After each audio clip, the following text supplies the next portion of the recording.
Take one marker. Why am I spending $160 some odd thousand for a Patek 5270? Or even why am I spending $17,000 on a stainless steel Audemars Royal Oak that's time and date only? Well, in this episode, we're going to explore what makes luxury watches so expensive.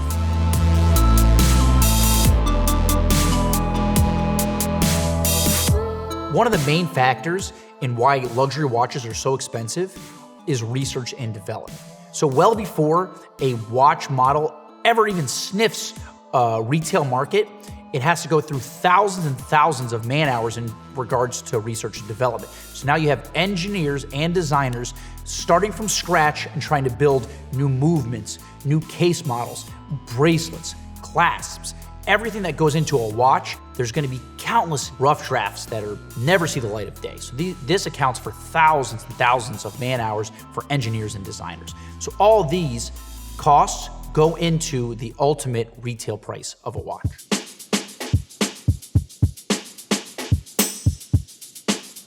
So nobody wants to wear a watch that's very expensive that no one's heard of. So brands do everything they can to let everyone know that their watches are the epitome of luxury.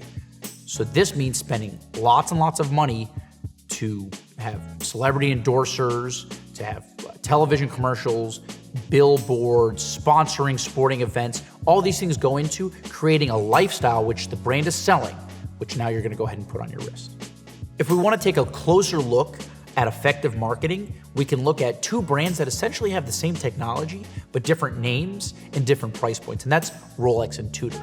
So Rolex is a brand that has cemented itself as the epitome of luxury, where Tudor, who's been around roughly the same amount of time and literally is a sister company of the brand and uses roughly the same technology, makes watches that are very similar, but has two completely different price points. So if we compare two similar models from these two brands, you look at the Rolex Submariner with a roughly $9,000 retail price, which is at market selling over, and you have a Tudor Pelagos or a Black Bay, which has a retail price in the $3,000 to $4,000 range and actually trades below that at a market level. So you have two watches, similar technology, similar function, two different brand names, and two massively different price points. Specialized labor accounts for a lot of the cost in manufacturing these luxury watches. So you have one man who is dedicating his life to finishing a bracelet at Audemars Piguet.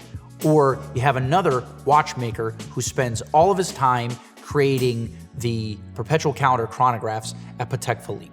So specialized labor is one of the most underrated, but really one of the most expensive aspects of luxury watchmaking.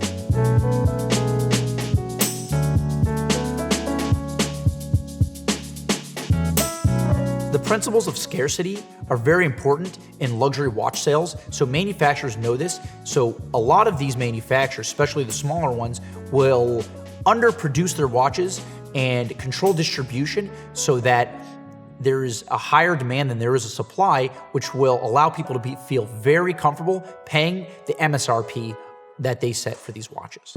Another factor that affects the price point of a luxury watch is going to be complication. So a three-hand dress watch should be at the lower price point, whereas you add a date, you add a calendar, you add a chronograph, a power reserve, a moon phase, a tourbillon.